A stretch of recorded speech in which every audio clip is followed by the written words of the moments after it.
Hello friends, welcome to చందమామ కథలు by RK. చందమామ కథల ప్రపంచంలోకి వెళ్ళిపోదామా? ఇప్పుడు చెప్పబోయే కథలలో మొదటి కథ చెల్లని సరుకు. ఈ కథను రాసిన వారు శ్రీ వారణాసి రామకృష్ణ గారు. బులుసుపాలెం కరణం పేరు బుల్లయ్య.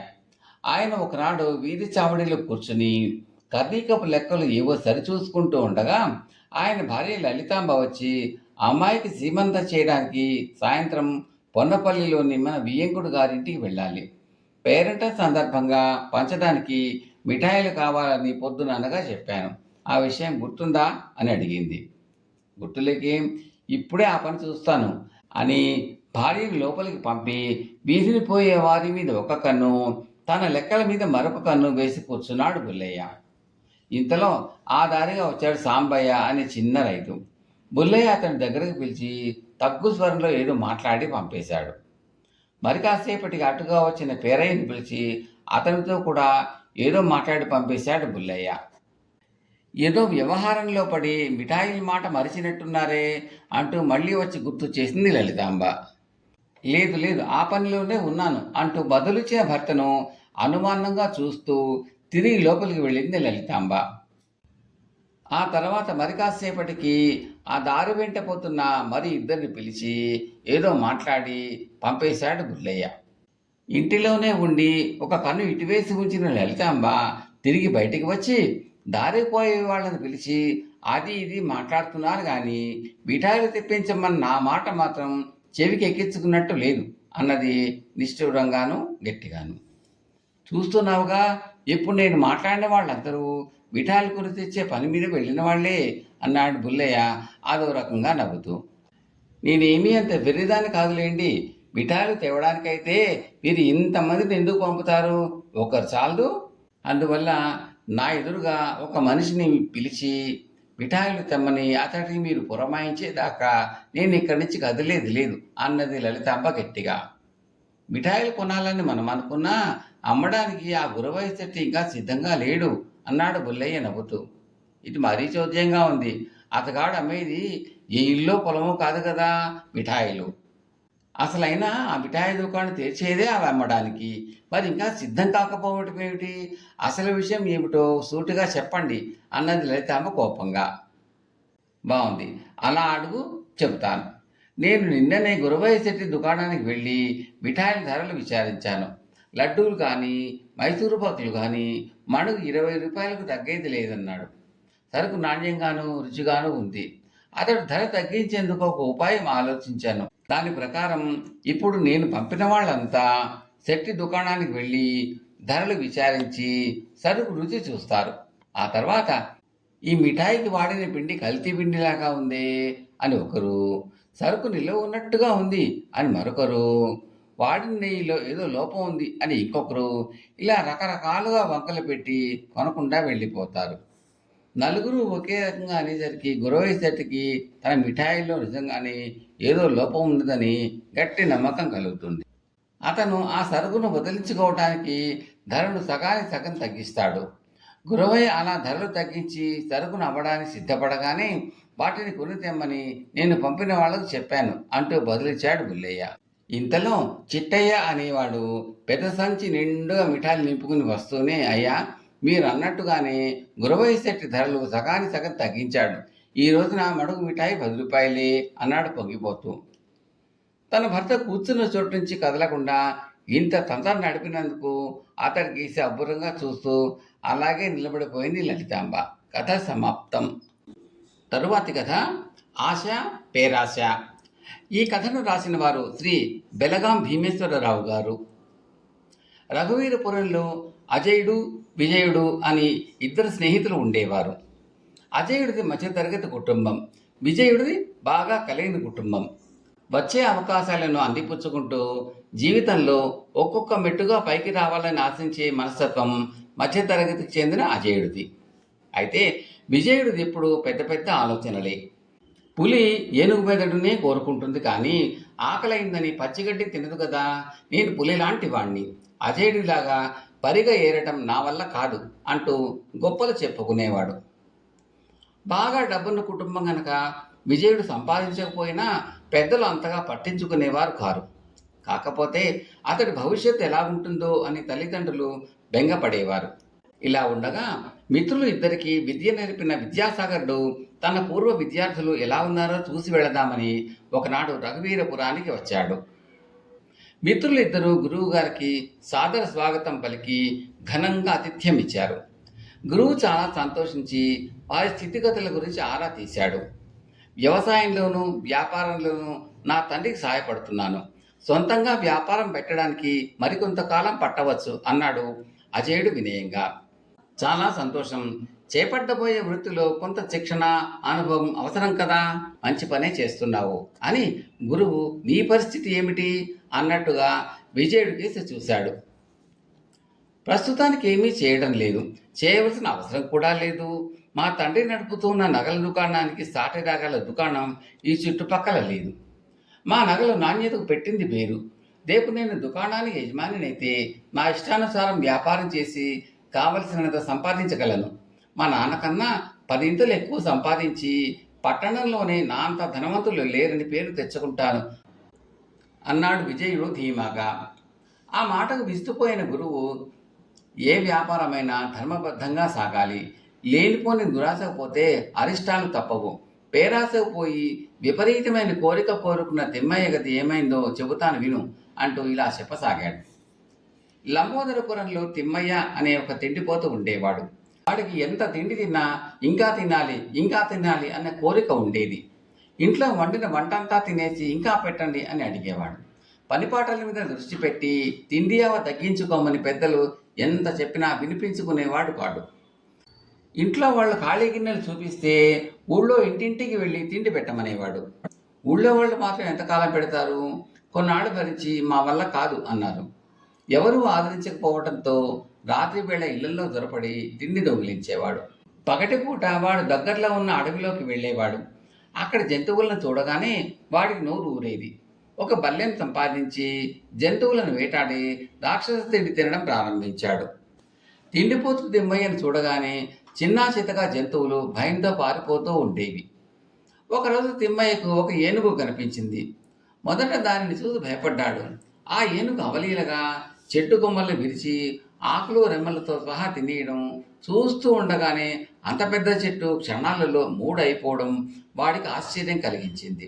ఆ తర్వాత అంత పెద్ద ఏనుగును అమాంత పట్టి నమిలి మింగాలన్న విపరీతమైన కోరిక పుట్టింది వాడికి. వెంటనే చిన్నదిగా ఉన్న తన పొట్టను చూసుకుని ఏనుగు ఇందులో ఏం పట్టదు కదా అన్న నిరుత్సాహంతో బాధపడ్డాడు. ఎలాగైనా సరే ఏనుగును తినాలి అన్న కోరికతో అసహనంగా తిరుగుతూ ఉన్న తిమ్మయ్యకు దూరంలో ఒక మునీశ్వరుడు కనిపించాడు. వాడు పరుగు పరుగున వెళ్ళి ఆయన పాదాలపైన పడి తన కోరికను చెప్పి అది తీరే మార్గం చెప్పమని దీనంగా వేడుకున్నాడు. మునీశ్వరుడు వాడి కోరిక విని విస్తుపోయాడు. అయినా అడిగిన వారికి లేదనకూడదు అనే నియమం ఉన్నవాడు గనక ఆయన, నేను ఒక మంత్రం ఉపదేశిస్తాను, అదిగో ఆ కనిపిస్తూ ఉన్న కొండ గుహలోకి దూరి ఆ మంత్రాన్ని దీక్షగా చెప్పించు, నీ కోరిక నెరవేరుతుంది అని మంత్రం ఉపదేశించాడు. వెంటనే తిమ్మయ్య ఆ గుహలోకి వెళ్ళి ఏనుగును కూడా ఇముడ్చుకోగలిగినంత పెద్ద పట్ట నాకు కావాలి అనుకుంటూ మునీశ్వరుడు ఉపదేశించిన మంత్రాన్ని పట్టుదలతో చెప్పించసాగాడు. 3వ రోజు తెల్లవారుతూ ఉండగా తిమ్మయ్య పట్ట ఎంతో పెరిగిపోయింది. వాడి ఆనందానికి హద్దులు లేకుండా పోయాయి. ఇక అరణ్యంలో అన్ని రకాల జంతువులను హాయిగా తినవచ్చును అనుకుంటూ గోలోపల నుంచి బయటికి వచ్చే ప్రయత్నం చేసి రాలేకపోయాడు. అతని పొట్ట చాలా భారీగా పెరిగిపోవడం వల్ల గుహద్వారం నుంచి ఎంత ప్రయత్నించినా బయటికి రాలేకపోయాడు. ఉక్కిరి బిక్కిరి అయ్యాడు. వెలుపలికి మరొక దారి లేదు. విపరీతమైన ఆకలి.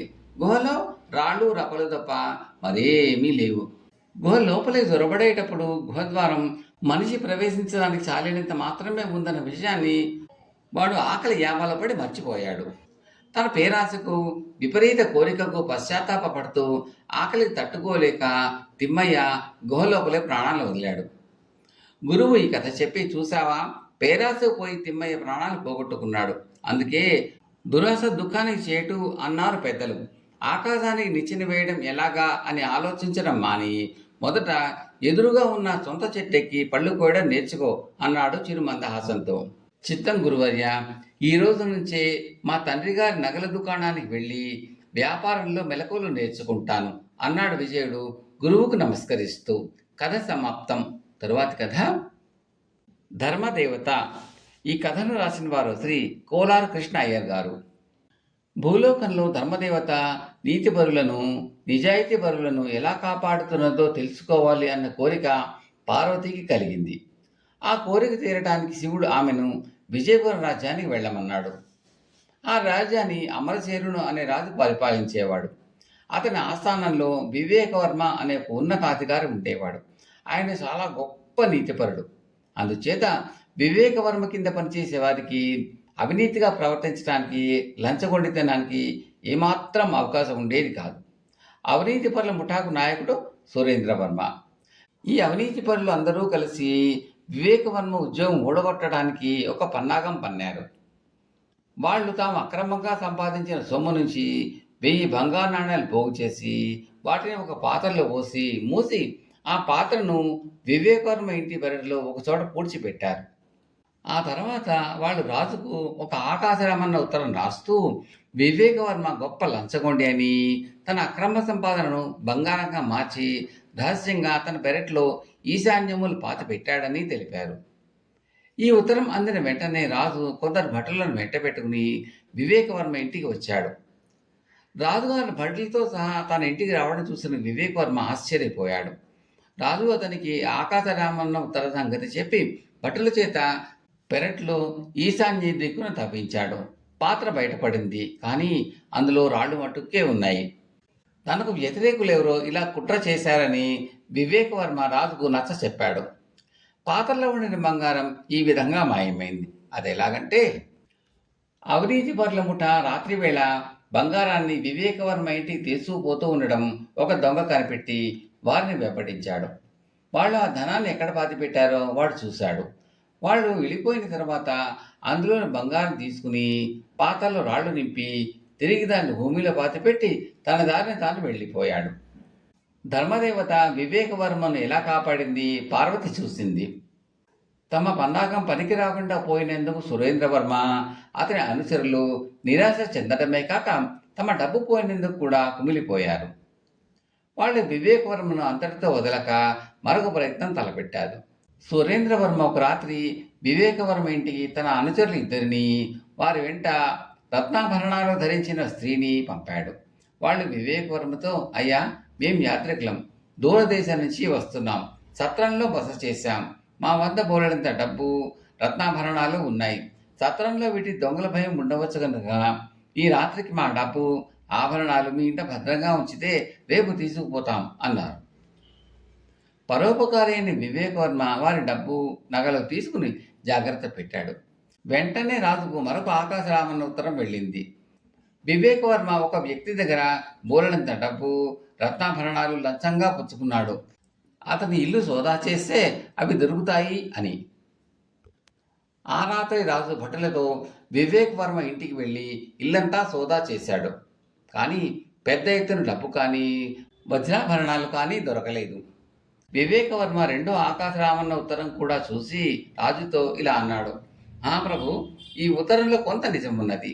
చీకటి పడ్డాక 2 పురుషులు, ఒక స్త్రీ వచ్చి తాము యాత్రికులమని, సత్రంలో బస చేశామని, అక్కడ దొంగల భయం ఉన్నది కాబట్టి తమ డబ్బు ఆభరణాలు దాచమని నాకు ఇచ్చారు. కానీ కొంతసేపటి తర్వాత ఆ ఇద్దరిలో ఒకడు, ఆ స్త్రీ వచ్చి తాము వెంటనే ప్రయాణమైపోతున్నామని చెప్పి ఆ డబ్బు నగలు తీసుకుని వెళ్ళిపోయారు.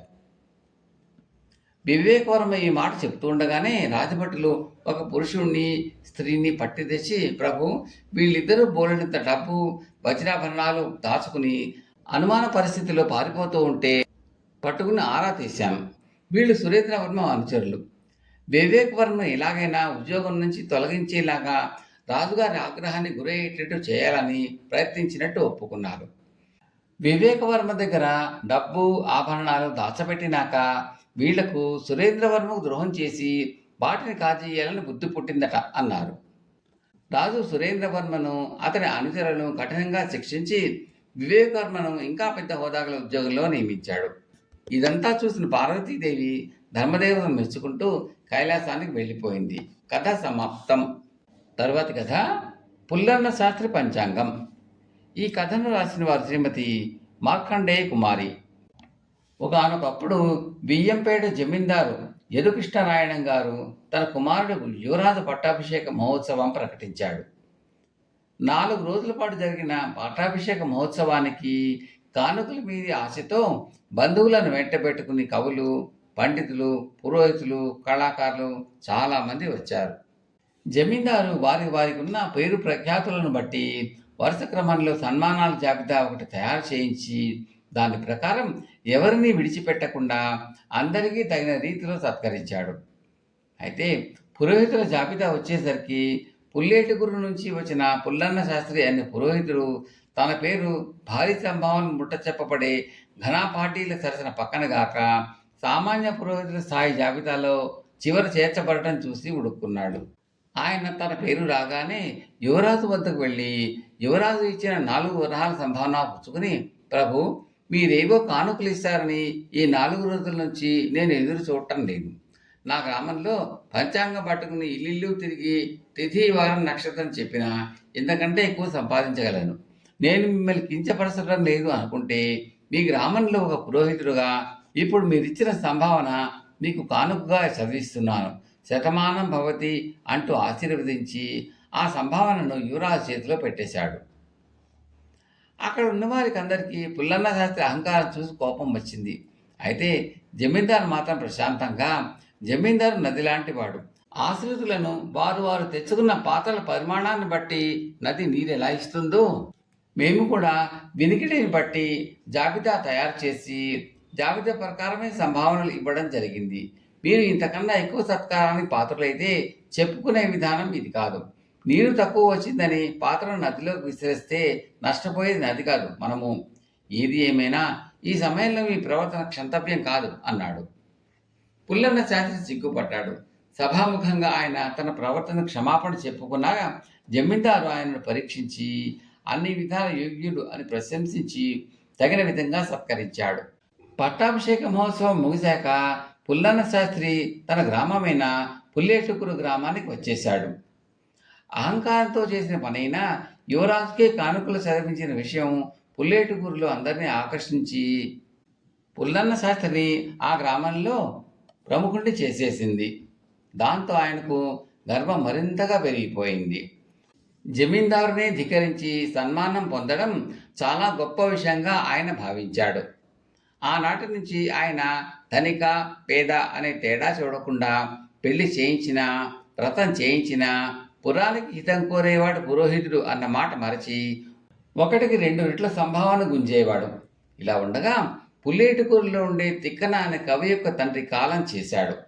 తిక్కన జమీందారు ఆశ్రయ కవులలో ఒకడు కావటం చేత 11వ రోజు కర్మకాండకు జమీందారు హాజరయ్యాడు.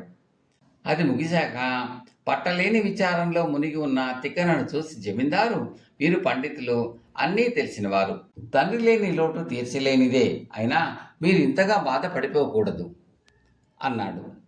అందుకు తిక్కన, ప్రభు, ఈ ఇల్లు నా తండ్రి కష్టపడి కట్టుకున్నాడు. అందువల్లనే చివరి క్షణం వరకు ఆయనను ఈ ఇంట్లోని మంచం మీద ఉంచాను. ఆయన పోని నక్షత్రం మంచిది కాదు. ఈ ఇంటిని 4 నెలలు వదిలేయాలని పురోహితుల వారు చెబుతున్నారు. మంచి నక్షత్రాలు, చెడ్డ నక్షత్రాలు అంటూ మనం కట్టుకున్న ఇంట్లోనే కాలధర్మం చెందే అవకాశం లేని మానవ జన్మ గురించి విచారిస్తున్నాను అన్నాడు. జమీందారు ఆయన కేసి జాలిగా చూసి అప్పటికప్పుడు పుల్లన్న శాస్త్రితో పాటు మరికొందరు పెద్దలను సమావేశపరిచి వాళ్లతో, మీరు నాకు ఒక సహాయం చేయాలి. వాస్తుశాస్త్ర రీత్యా ఈ తిక్కన గారి ఇల్లు చాలా బాగుంది. నాకు కొంతకాలం పాటు ఈ ఇంట్లో ఉండాలన్న కోరిక కలిగింది. అందుకు కారణం ఇక్కడికి రాగానే నాలో ఏదో ప్రశాంతత కలిగింది.